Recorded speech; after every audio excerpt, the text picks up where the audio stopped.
I can see it. Okay, so go. So I can tell you next and next when we go. Yes. And you don't see my pointer, so I just have to read what's there. We'll go to next. We're going to start with the next one. The next one, the second one. The second, just move. Yeah, there you go. Let me adjust it here. Can you see the whole screen? This is it. Can you see the whole thing? We needed to make it smaller, Whoops. I guess. You may need to make it a little bit smaller. Wait, I'm sorry, make what smaller? The screen, if on your side, make it a little bit smaller because it's on my side, it's taking too big. Here you go. That's better. Thank you. Okay, is that okay? Yeah. So let's start, and I'm just read what I'm looking at. Unfortunately, we cannot point here, right? So as far as COVID-19 up to this month, the US data show that we have over 100 million estimated individuals who already acquired the COVID-19, and over 70 million were symptomatic, either mild, moderate, or severe. We have over 4 million hospitalized people, and then we have over 400,000 total deaths. Next.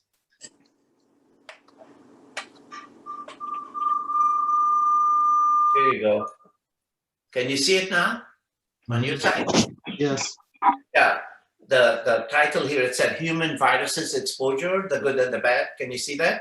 Yes. Yeah. So what I'm going to, we are human colonized with multiple, what we call endogenous and exogenous viruses. And it's part of normal biological immune balance. And it also helps us to defend ourselves against pathogens or organisms.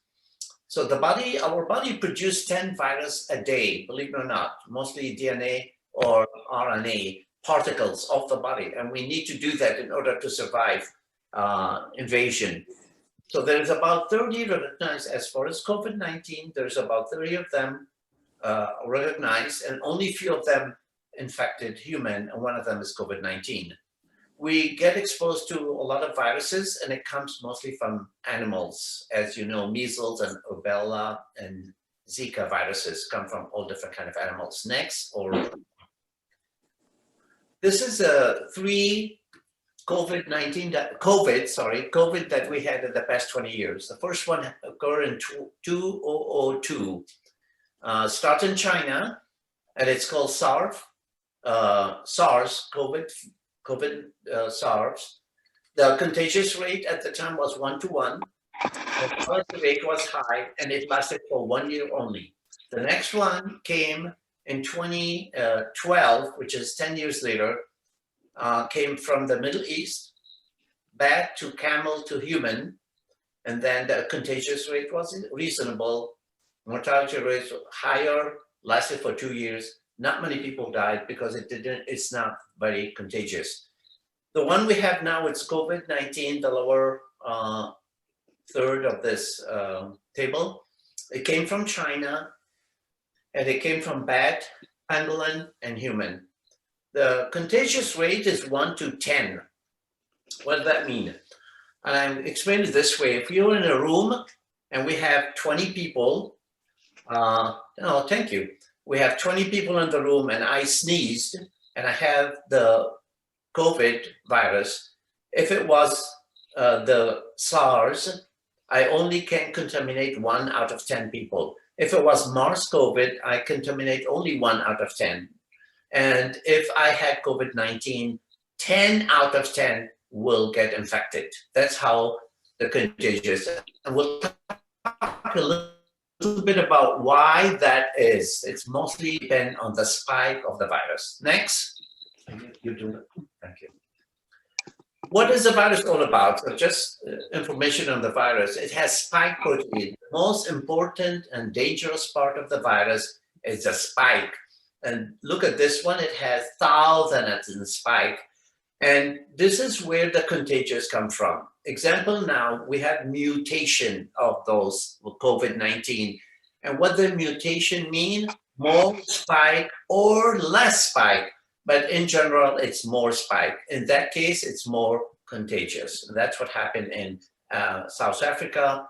And now in the United States, we have some of those mutation coming in. So the virus has a spike, and then in the middle of it, those black circle on the right side of the virus, it's the gene, the virus genome. Just like our chromosome, if you know what chromosome, this is a chromosome of the virus. And this is where we're going to build up the vaccine against the virus. We'll take part of this genome and we culture it and we create a different structure of what similar to the virus, but is part of the virus, and it doesn't cause disease, but it created antibody against the virus. So membrane, next. How it's transmitted? Through bat. Bat is the largest crowd of mammals in the world. And it's a tropic area. There's many different types. The type that is give us a COVID-19 start in China is a horseshoe, which is on the right lower part of this slide. And it's considered popular food and traditional medicine. Therefore, it was used quite often in the Asian countries. Poorly regulated animal market increased the risk of the virus transmission, and that's how we ended having the virus. Next, I'm going to skip some of those. Those are the two animals that it crossed between the bat and human infection. Next. This is what wildlife wet animal market looks like. That's when they slaughtered the animal. It's important to know because I always wonder how this came about. This is where it came from. Also, there is a lot of other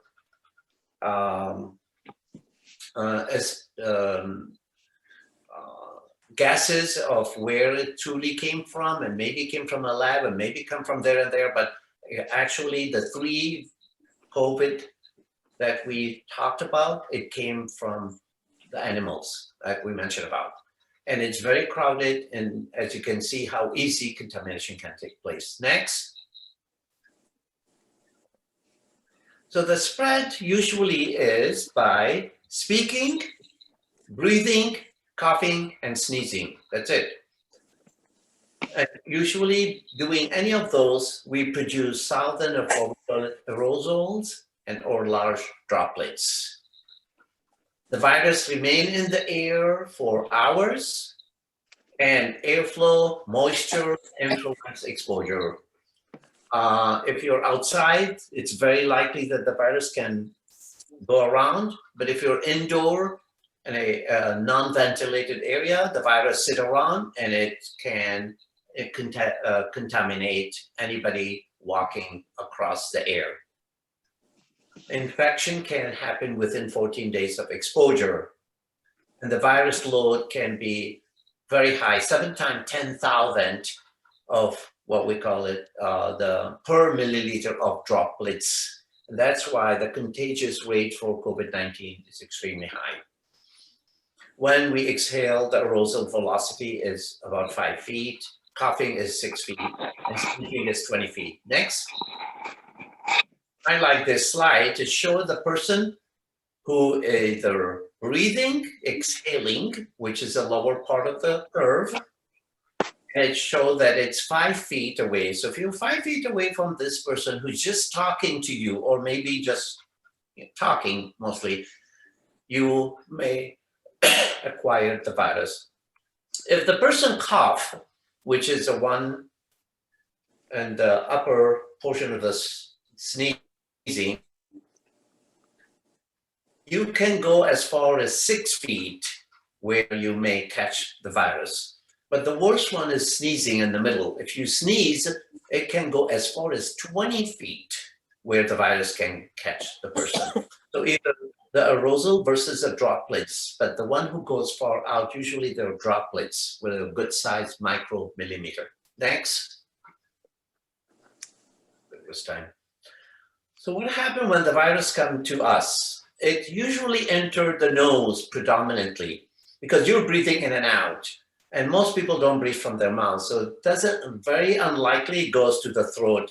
It goes right to the roof of the nose. and there is a receptor called ACE2, which we'll talk about in a minute, will allow the virus to enter the body. Next. This is an explanation of how the virus attack the body cells. So very quick and simple, I made it as simple as possible. This is the virus on the lower right side, left side, number one, entering the cell. The cell is a huge, big circle. And the ACE enzyme, the enzyme that we're talking about, allow the virus to enter the body. When it enters the cell, it replicates and it generates more RNA protein. And what will happen after that, it creates a new virus. So what happened to the virus, when it comes in, it destroys itself. In the meantime, those particles of RNA start making up more viruses. And what happened, the virus on the left, it's number 6, it will escape the virus of the body, which is a big circle, it kill it and is moved to the next cell. And that's how it destroys the part of the body, whatever place it enter. Next. This is the lungs where the virus can invade and cause severe respiratory failure. Next. ACE is important to know. You possibly heard it, or if not, it is part of the sympathetic nerve system, and we had it to control our blood vessels in time where the blood pressure either low or high. It keep our blood pressure high if we have exposure to any factor that or lower our blood pressure. So it stabilizes the cardiopulmonary function of the body. So it's essential for us to have the ACE2. It is all part of the body in the lungs, kidney, heart, and GI.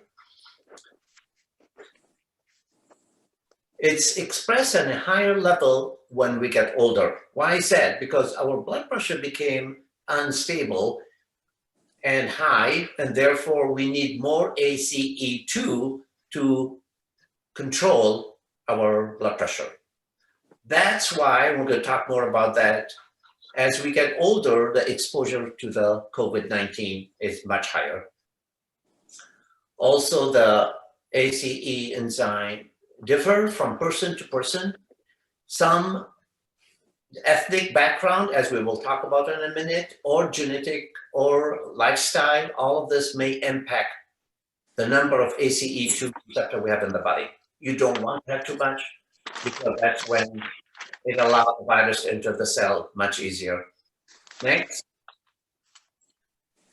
The symptoms start with fever on the left, dry cough, myalgia, dyspnea, sore throat, loss of smell and taste, and many other little ones. But this is exactly the main symptoms you have. Next. If you look at the adult distribution of those symptoms versus children, the adult on the left, children on the right, the adult, 40% of them are not asymptomatic, 40% are mild symptoms, only 15%, the orange color, is severe symptoms, only 5% are very critical. Out of that, 1% of the total dies. If you look at the children portion, 94% of children have asymptomatic or mild symptoms. That's why we worry about teachers, because children could be carrier, running around healthy, showing nothing. And the teachers are more vulnerable, and they can get the disease from the children easy. Next.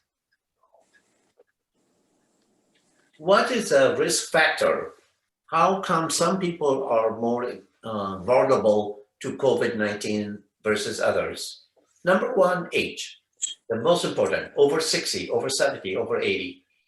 Anybody with cardiopulmonary or kidney disease, anybody who has diabetes, smoker, impaired immune system, cancer, chemotherapy, autoimmune disorders, ethnicity, race, and social economic status can impact the exposure. A lot of deaths that happen in the United States is from nursing home. Majority of our deaths are from nursing home, and that goes back to advanced age, cardiopulmonary disease, and other pre-existing condition. Next. The mortality rate increase with age. So if you go from the left, we have 20 to 49 on the blue column, and the mortality rate goes up when you're 50 to 59. It goes higher when you're 60, 69, 70, 79. The highest mortality rate, oops, sorry, what happened here? Did I change something? No. Oh, here we go. Oh, can you see my pointer? No. No. Over No. 80%, over 80%, sorry, over 80 years of age, the mortality rate is much higher. So just watch your age, you're at risk if you're older. Next. Ethnicity. The left column show Hispanic. The second one is non-Hispanic, American Indian. The third one is an non-Hispanic Black. And you can see the incidence for those three categories much higher than white Caucasian, which is on the right side, the left and the two other non-Hispanic, Asian versus non-Hispanic, white, much lower rate of infection. Next. Why advanced age? Advanced age impact our future infection exposure. And one of the most important things to remember that as we get older, we get exposed to antigen that we build up immunity against. If we have a healthy body and a healthy immune system, we remain strong against any pathogen exposure. But if we don't have a good longevity and lifestyle that enhance our immune system, then we are more vulnerable.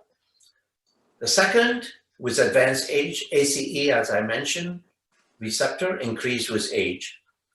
Another factor is the stem cell number and function decrease with age. That's the reason we get a lot of wrinkles and the brain even get less functional with decrease in stem cells. We need the stem cell to regenerate cells in the body, from muscles to brain to neuron to kidney to heart.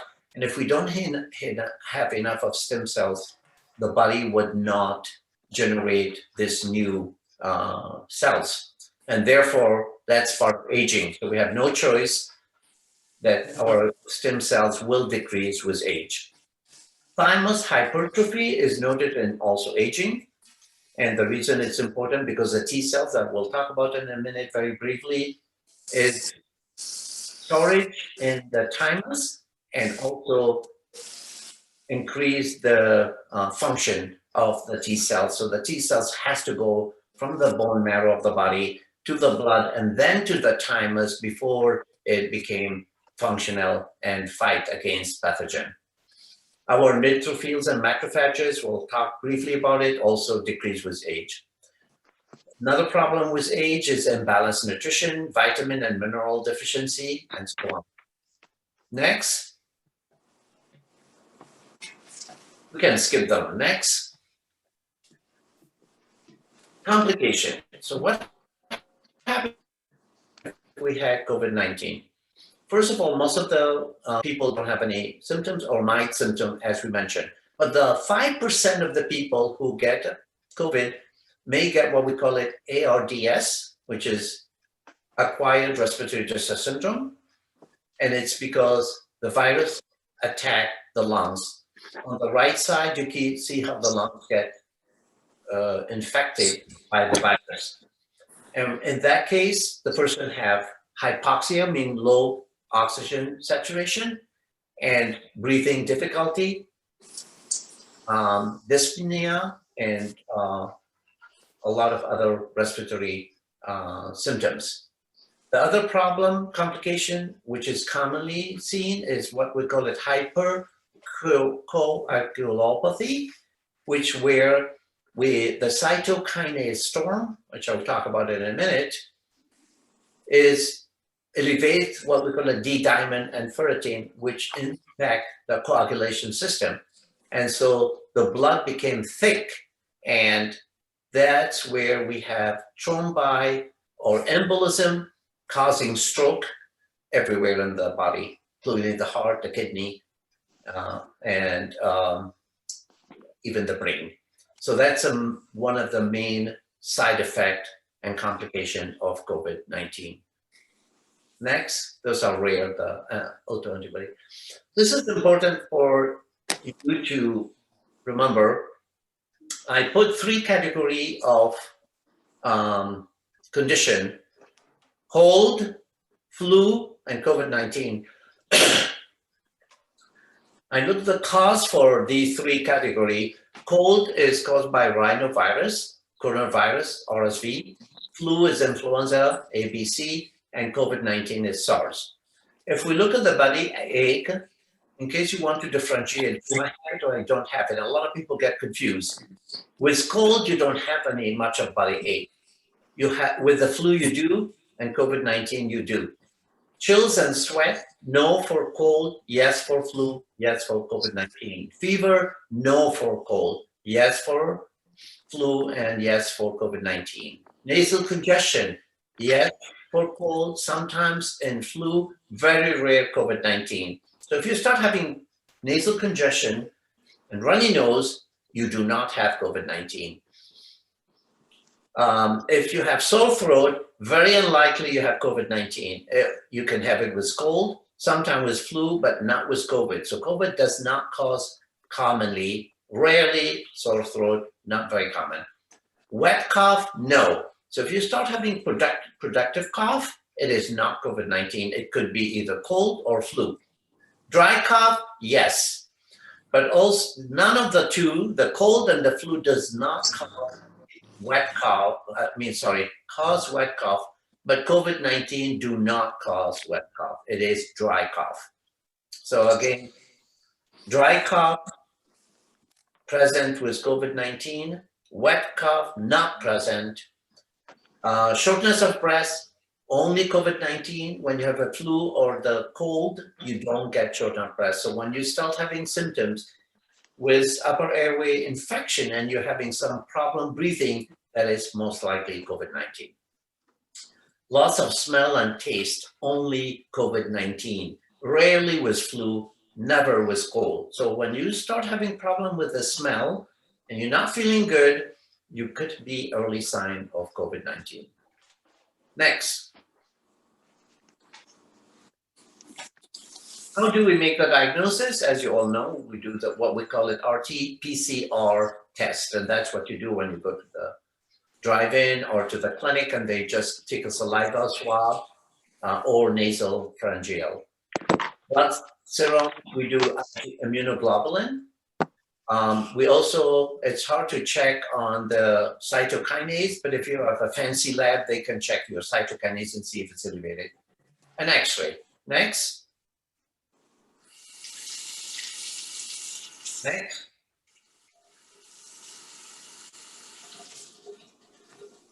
I'm going to go over the immune system, which I think is very important to understand. How do we fight pathogens? And we have 4 steps. First one called physiologic barrier, the upper portion of the table. And it's presented in the skin, membrane, tears, saliva, gastric. It has antimicrobial enzyme that kill pathogen. The second step of defense mechanism is called innate immunity. That means immunity, we're born with it. It's in our body. That include what we call it white cells, macrophages, neutrophils, and mycoblasts. If you ever remember doing a CBC and differential, and that's in the blood. The third defense is called innate and adapted immunity, which is few cells called natural killer dendritic cells. I show you a little bit of those quickly as we move in. And the purpose of those two cells is to communicate or connect the innate immunity to adaptive immunity. The last stage is the most important. That's where we build up immunity against vaccine or immunity against infection. It's called adaptive immunity because it happened after we're born by exposure of pathogen. And those cells are on the lower right side. B cells produce antibody immunity. B cells produce cell immunity. And we'll talk a little bit about that as we move. Hopefully it's not too much for you. Next. Where are the pathogens that we're going to talk about? It could be viruses, bacteria, fungus, parasite. Any of those comes to your body next, then we're going to fight against it. Now, I'll show you this is a little bit congested slide, but it explains exactly what I'm talking about. This is the pathogen in the middle of the upper portion of the slide under human defense 4 steps. And you can see all of those dots are the pathogen going through the body. As it moves in, the first part it's going to be exposed to, it's called the physical barrier, which is the mucosa and the skin. We'll talk a little bit about it in a minute. If it passed that portion, which a lot of time, it could stop right here, but sometimes it moves into the second step, and it's called innate immunity. And that's where we have what we call a cytokinase storm.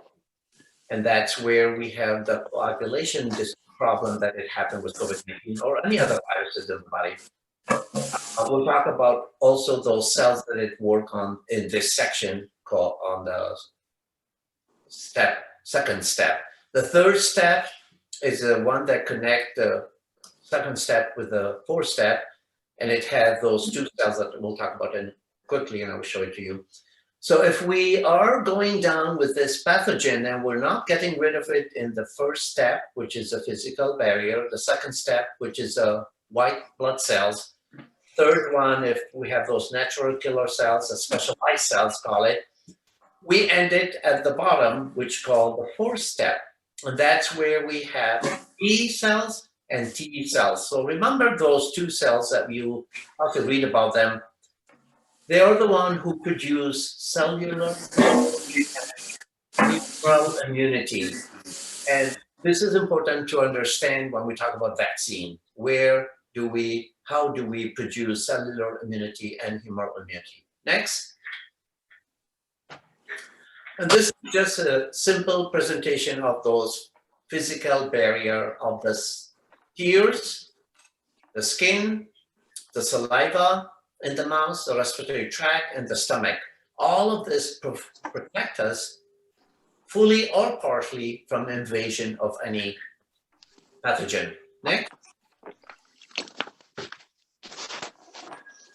So the second defense is innate immunity that we had it in our body from time of birth. And the most important factor is white blood cells. And the second one is called cytokinase, which is produced by those white blood cells. These two will fight against the pathogen that it's entered the bloodstream now. So we went from the skin, we could not fight, or the mucosa of the mouth or the nose, and now we're entering the blood. And what's going to happen? These two, the white blood cells in red, cytokinase in red, going to fight us against those pathogens. Next. And the most important cell that it's going to fight is called neutrophil. And this is what the neutrophil on the look like between the cells of the mucosa. This is COVID-19 coming to mucosa surface. The cells, neutrophils, start immediately moving from the blood, which is the lower portion of this picture on the right. It squeezes itself between all of those cells and it starts attacking the pathogen. This is the second defense mechanism for the body to fight against pathogen. Next. Other cells are called eosinophil, mast cells, and macrophages, they're as important. Next. And this is how the cytokinase be created by all of those cells that we're talking about. So the minute we get exposed to pathogen, our white cells start fighting the antigen. On the right picture, the right side of the picture, we have antigen bonding to the neutrophil with the white cells, creating what we call it cytokinase, which is going to help us to kill those pathogens. Next. And this is a two cell that we talk about, that it communicate the innate immunity to the adaptive immunity, called dendritic cells and natural killer cells. Next. We're good this time, right? Yeah. Next.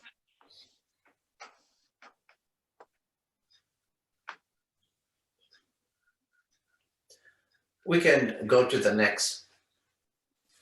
And next, sorry. Some of those are a little bit too complicated.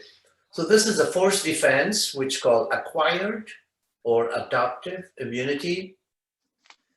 The T cells and the B cells, they're usually called lymphocyte, and they're purple in color. And the B cells produce what we call plasma cells, and the plasma cells to the lower right produce antibodies. Next. So what the lymphocyte all about? They're B cells, which is in the third line here, account to 23% of total lymphocyte, and the T cells, which is the same amount, almost 25% of total lymphocyte. Those are the two cells that are very important for us to have and to be healthy, to produce humoral immunity and cell-mediated immunity. Next. So we'll explain how the virus comes to the body. Here's a virus spike of COVID-19 on the picture on the right. It binds to the spike that we talk about. We call them a spike virus because there's so many of them. The spike will attach to the receptor of the B cells. This is where we're at now. We're on 4-step immune system. We passed the barrier, the skin, we went to the blood, didn't work, and then we're now moving to the most important part of the defense mechanism in the body, which is called step 4, and that's the B cells and T cells. And this is where we're going to be fighting really hard to produce antibody against the virus that it's attacking us. So this is a little bit too complicated, but the bottom line at the end here, we have what we call it memory B cells and plasma B cells. Plasma B cells produce antibody against the bacteria or the virus that it's entered the body, and it kill it right there. The same mechanism for vaccine. The vaccine comes in, it attached to the B cells, and it's stimulated to produce antibody against the vaccine, specifically for COVID-19 RNA or DNA. Next. So the T cells is a couple of them. They call helper T cells and cytotoxic T cells and killer T cells. You don't need to know much, but a variety of them. The most important one is called memory T cells. It live in the body for a long time, and this is the one that it will remember the pathogen. So we're talking about pathogen. Anything could be virus and bacteria comes to the body. The memory T cells is very active and waiting to attack. Next. This is how the memory cells created. The virus comes in, which is called pathogen spike, attack to the pathogen, the phagocyte receptor. It envelope it, meaning it swallow it, it break it to pieces, and then it became memory cells. But the RNA and DNA of the virus is labeled right here. And anytime we get exposed to this pathogen spike, this cell is ready to attack. Next. How do we take care of COVID-19? If you're not very sick, you stay at home, and you well hydrate, and you sleep good, and you take acetaminophen or Tylenol for fever. If you have severe disease, you may want to go to the hospital. In that case, they put you on oxygen or respirator. Hopefully we wouldn't go too far for respirator. Then they give you medication for blood thinner, because remember the hypercoagulopathy happened from the cytokinase storm. And we must, immediately you come to the hospital with severe disease, they will put you on blood thinner before stroke or embolism take place. They may give you antiviral medication. Good luck, because we don't have a double-blind placebo-controlled study yet to prove the efficiency of any of those medications. Nevertheless, glucocorticoid, which is steroid, is very effective in reducing the inflammation of the lungs and also reduce the death rate. Next. I don't think we're using those. So. Respiratory care include what we call it CPAP or high flow nasal cannula. And then the intubation takes place if you're sicker, and you hopefully nobody go that far. They put you in prone position, change you around, and do the best you can. Medication to calm you down. Next. How do we acquire herd immunity? Herd immunity occurs when we have over 65 to 70% of population that become immune to COVID-19. Two ways to achieve the herd immunity. Vaccine is one of them. The unknown percentage of individuals who object to the vaccine may cause falls below the herd immunity threshold. We don't know how many people we can immune. We need to immune at least maybe half of those, because we'll talk in a minute. We know about at least about 100 million people have been infected in the United States. How much we need more to come up with the herd immunity? 200 more million. So the vaccine, if we cover 150 million, we're close to herd immunity, but we're not there. And we don't know how many of people will want to take the vaccine to reach the herd immunity. Natural infection work, and we need to have at least 65% of people who have the virus and recover and build up antibodies. This is ideal if you don't have serious complication from the virus. This is good for the influenza virus. It's okay for the RSV virus, but not for COVID-19. Why? Because we have mortality rate of 1 to 2%. So if we want over 200 million people or 300 million people has to get natural immunity, we'll lose a lot more people than we lose now. 400,000, it will be up to 1.5 million. So we may lose 100 million, 1.5 million people before we get to the 65% of herd immunity. Make sense? So that's not the best option, but it's possible. Some country tried to do that, and I think they canceled their proposal because it didn't work and they lost a lot of people.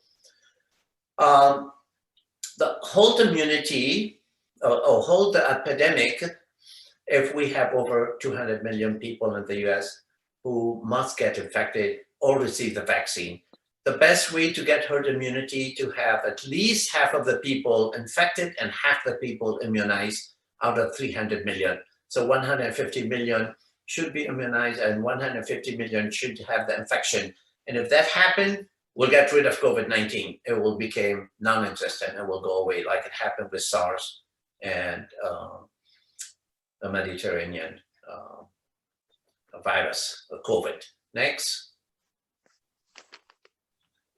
So the vaccine, we have Pfizer, BioNTech, protect us 95%, Moderna 95%, Johnson & Johnson is still pending approval. It should be approved soon. I don't know if it's approved yet. It's only 72% effective. Side effect, usually 10 to 15%. So it's not a lot. During 1 to 2 days, I had my vaccine twice and I have achy arm and felt lazy and tired, and it lasted for 24 hours. So the symptoms are pain, redness of the injected side, maybe fever, maybe chills, muscle ache is common, and headache. Rarely you see what they call a facial palsy or thrombocytopenia or other complication that is not very common. Main concern, individual refuse a vaccine, so not be able to get the herd immunity like we talk about. So we have the vaccine, but maybe if nobody wants it or a lot of people refuse it, then we could be in trouble. Next.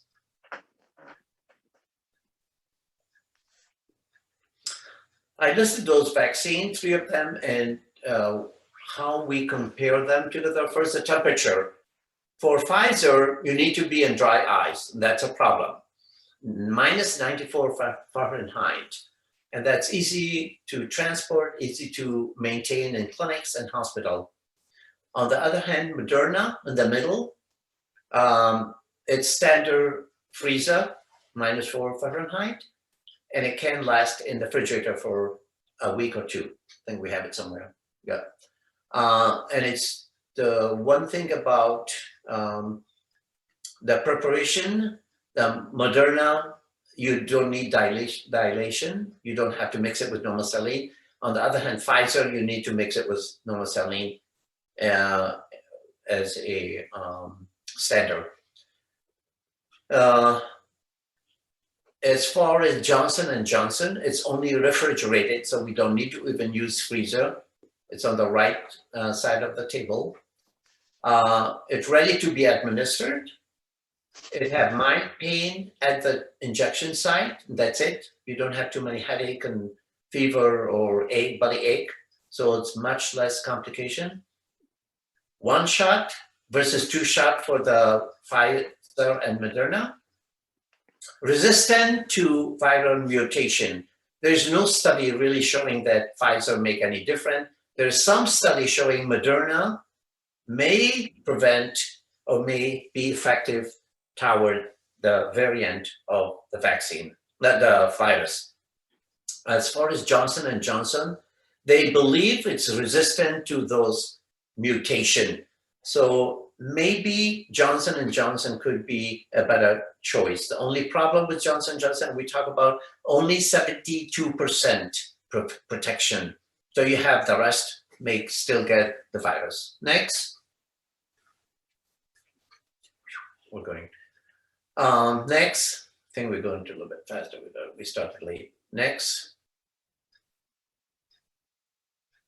Next. This is a couple of questions I have for either true or false. After the first dose, individuals who exposed to COVID can get very sick. True or false? Little quiz for you guys. Be sure everybody is awake still. No, I think it's true. After the first dose, individual who exposed to COVID can get very sick. False. The vaccine or being exposed? After the first dose, we get the vaccine the first time, individual who exposed to the virus can get very sick. It's false. I think you don't get very sick even with the first dose. After 2 doses of vaccine, you will become exposed. Can you develop illnesses and be contagious? You can. Yeah. You can. You can get the disease. It's mild and you can be contagious. So be careful with that.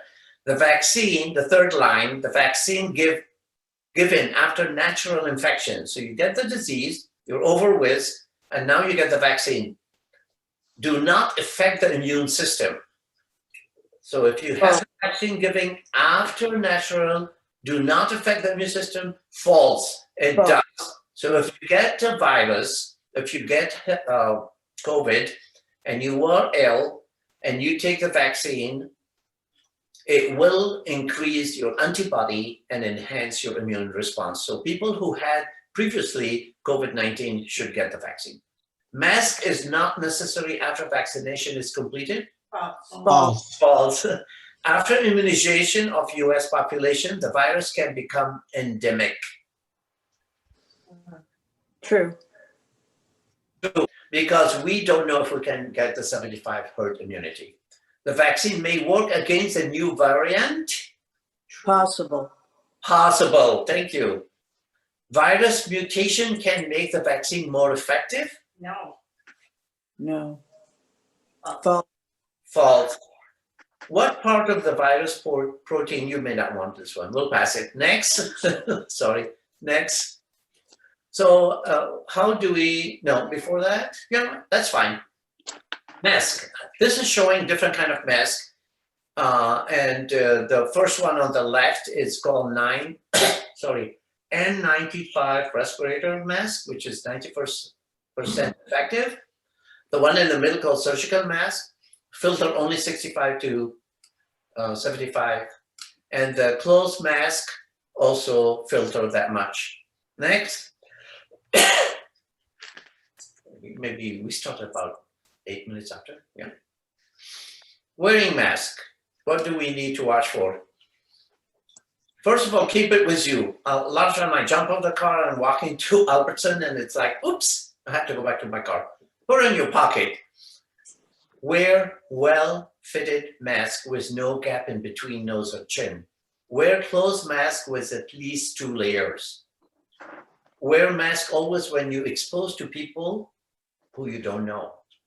Wear your clothes mask every day. Wash your clothes mask every day. Surgical mask is only used once. The benefit is reduce the dose exposure of the virus. It doesn't prevent you of having the disease. If you get sick with a mask, you have mild infection. So really the mask helps to prevent severe illness. The mask is a reminder of shared responsibilities, taking others' measures seriously. So if you have the mask on, you better wash your hand as well. Use non-judgmental skills when dealing with unmasked individual. People don't want to wear it, either they forget it or they just don't want to wear it. So it's hard to tell. You can always say, excuse me, oh, you forgot your mask? He can say yes, he can say no, he can say the F word. Next. It happened. Next.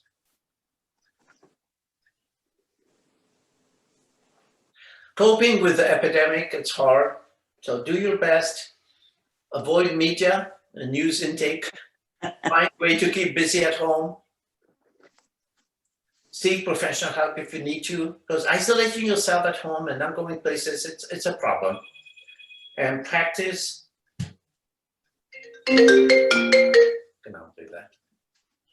Oh, what happened here? We see you still. Oh, can you see where are you? You went to. We're right here. Oh, hello? We still hear you. Yeah, can you hear me? So Yes. what happened here? Unfortunately, my phone, it should not connect. Wait, no? Hold on. Huh? Sorry, my phone disconnect. So let me go back. I cannot believe it. I cannot believe the phone did that. I just say no for the call. I think he hears us. Those Yeah. Apple products. Click allow launch meeting. Okay, let's go back. Let's see for work. We're should- still at how we can cope during the epidemic. right. I could not launch meeting. What the heck happened?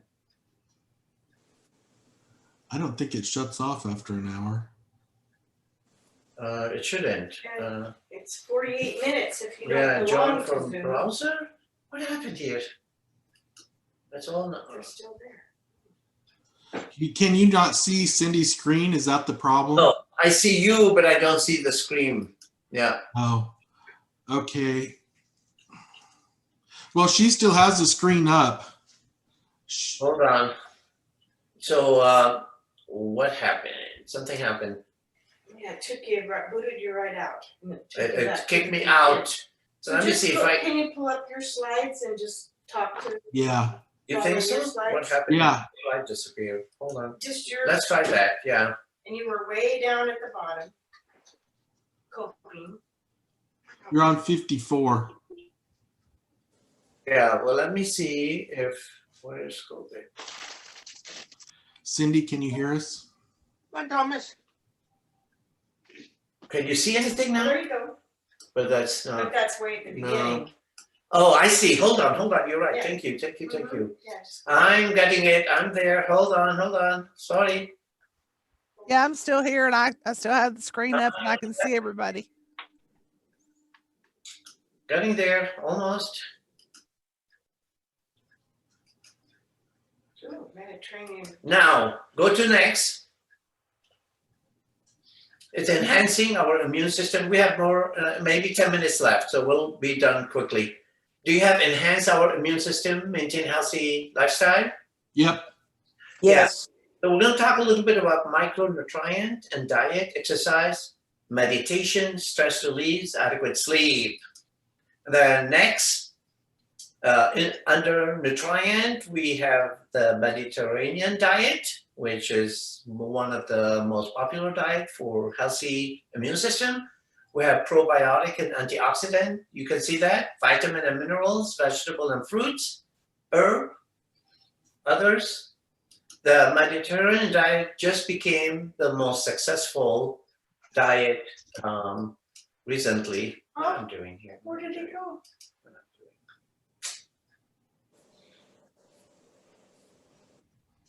Hold on. It should be right there. Oh, guess what? Oh, can you see now? Yeah, we see it. We're at the Mediterranean diet. Yeah, and then you can see the two picture, the fruits, the vegetable, and the fish. Yep. Yes. Now next, we'll talk a little bit about probiotic. Probiotic is a live microorganism. When it's given an adequate amount, provide benefit within the gut immune system. It's usually either called lactobacillus, streptococcus, bifidobacterium, and so on. It's actually harmless bacteria in the gut. It interacts with intestinal epithelial cell through receptors, inducing the cytokinase, IgG, T cells that we talked about, and the killer cells. Heating probiotic-rich food destroy the benefit, so be careful when you eat it. Next, the probiotic-rich food include yoga, kefir, cottage cheese, sauerkraut, kimchi, kombucha, pickles, olives, all of those things that it sit around and they create bacteria that is friendly and doesn't cause harm. Honey, milk, almond, whey protein, dark chocolate. I could not figure out why dark chocolate has a friendly bacteria, but it does. It depends on how it's prepared. And then you have the cheese, and then you have the sour dough bread. Next. Antioxidant, did you get that? Yep. It's enzymes that protect against what we call it oxidative stress. It neutralizes and suppresses the formation of free radical as an electron donor, preventing tissue damage. I'll talk about it in a minute. It includes vitamins. It's consumed from plant-derived antioxidant that adequately daily requirement required from consumption of plant. The synthesis antioxidant can be toxic with excessive use. Next, free radical is a molecule species contain an unpaired electron derived from inflammation and external source such as air pollution and injury. So anytime we get injury, we have free radical in our system. It can damage DNA and decrease oxygen function, causing oxidative stress. It's a result of an imbalance between radical production and antioxidant. And the lower section show you the antioxidant on the right. The middle is free radical, and the left is called stable molecule. So what the antioxidant does, it neutralizes the free radical and convert it to stable molecule. So it limited the effect and toxicity of the body. So you hear about free radical, that's part of what it has. Food rich with antioxidants. We have those slides ready for you if you want it, so we can send you the whole presentation. And vitamin and minerals, a lot of study now showing that vitamin D, vitamin B, vitamin A, C, E, zinc, all of those enhance the immune system. So we're talking about what helps the immune system, how we can fight pathogen exposure. On the lower section of this next slide, are we on vitamin C? Sorry, did I say next? Next. Yeah. Vitamin C, vitamin E, zinc, it all explains how it affects the immune system. And the bottom, it said the absorption of nutrient is more enhanced from dietary source than oral supplement. So keep that in mind. It may not work well if you take it as a pill, but it works much better if you take it as food. Next, exercise and system. You got that? Exercise has an anti-inflammatory effect mediated through multiple pathways. Acute exercise activates circulation of the T and B cells that we talk about that enhance the function of stem cells and antibody. So all of this work together with the system. Exercise enhance lung, kidney, cardiovascular performance and decrease the ACE production that we talk about. Increase production of endorphin. Next, type of exercise, like what Patty and Debbie does every day. Walking, cycling, gardening, anything you do, home chores, any moving activity is considered exercise. So you don't have to go to the gym or do yoga or water aerobic. You can do exercise by just moving in your own house. Just keep moving. Take care of the skin. Very important to take care of our skin. Why? Because this physiologic barrier that we talk about. Next, I'm forgetting to say next because I'm moving it here. You're only doing it. No. You're moving it. I'm moving it. I forgot to tell you. Are you have it taking care of our skin? Is that there? Taking care of our skin? You're in control of it now, of the slides. I He have isn't. it, but they have to. Can you see it?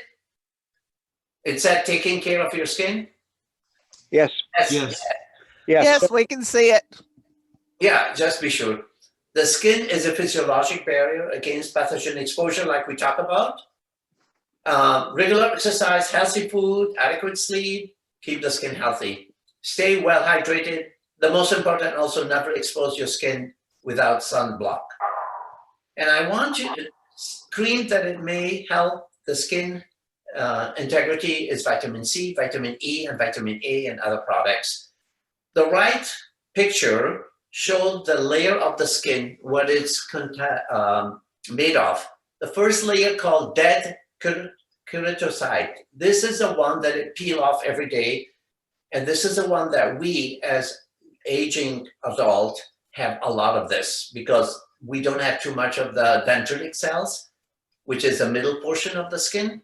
And if you go all the way to the bottom, they have a little spiky blue, dark blue cell. It's called stem cell. This is very limited for aging. So the older we get, the less we have of this. And that's why our skin age and we have less of the stem cells. Therefore, our skin as an older seniors are more vulnerable for pathogen invasion than young skin because of this complexity.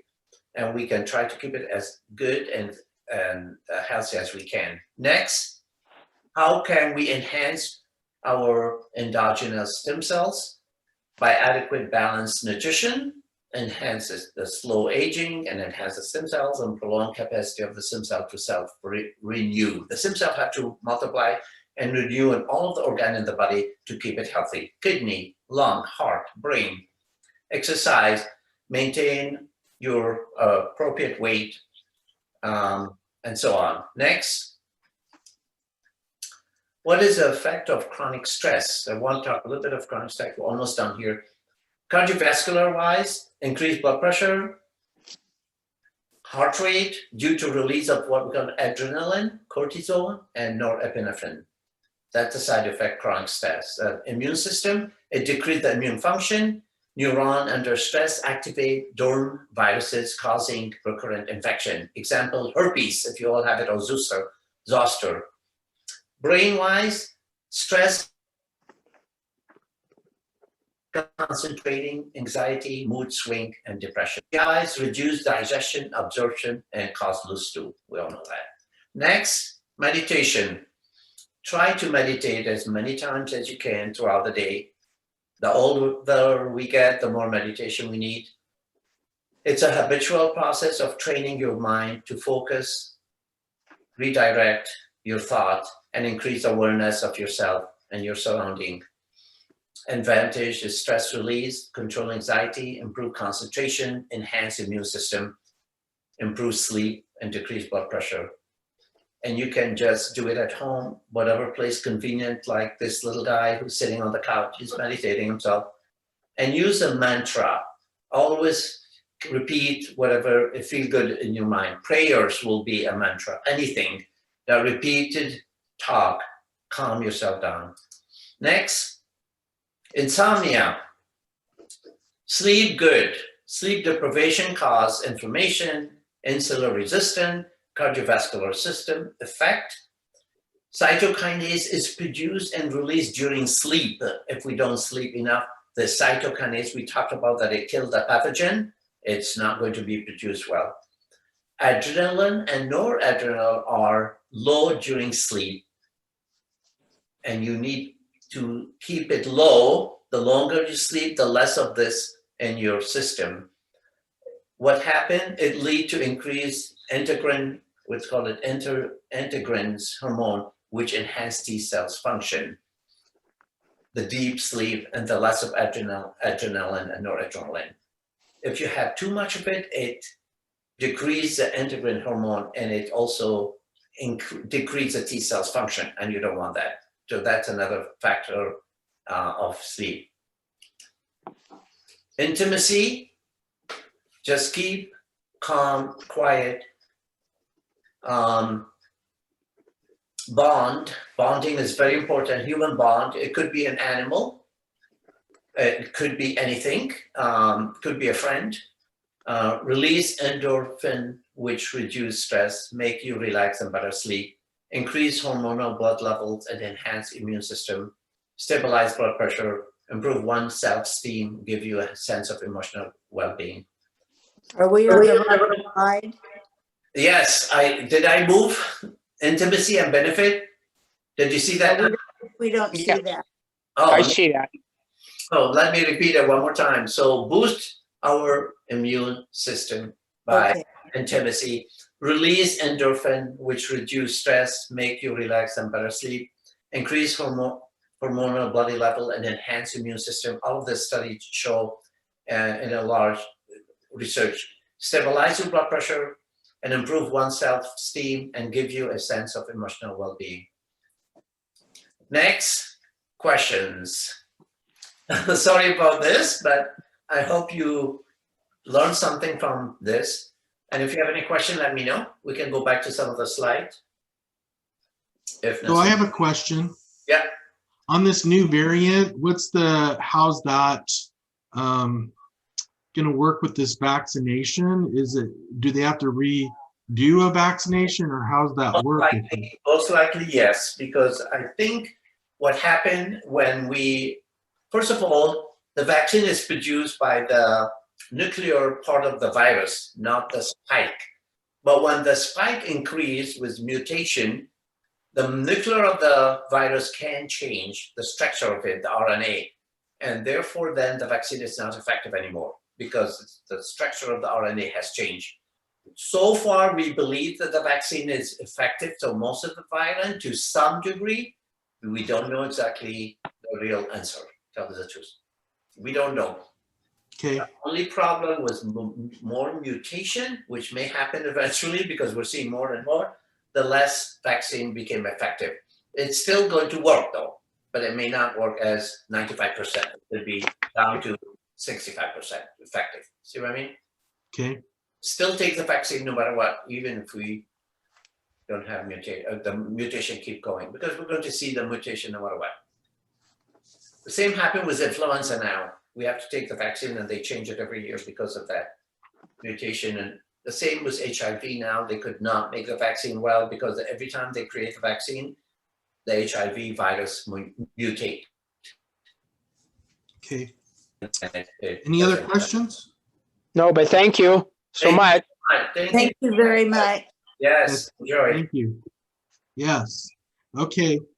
Just real quick, next month, we're going to be meeting on March the 10th at 10 a.m. and we're going to be going over what documents are needed for proper estate planning, because this is a big question that gets asked in our office a lot. And we're going to have some special guests that'll be on there, and they deal with it constantly. So, all right. Well, I appreciate Thank everybody's you. time. Thank you, Joe. Thank you, Thank doctor. Joel. Okay. Thank Bye. you. Bye. Bye.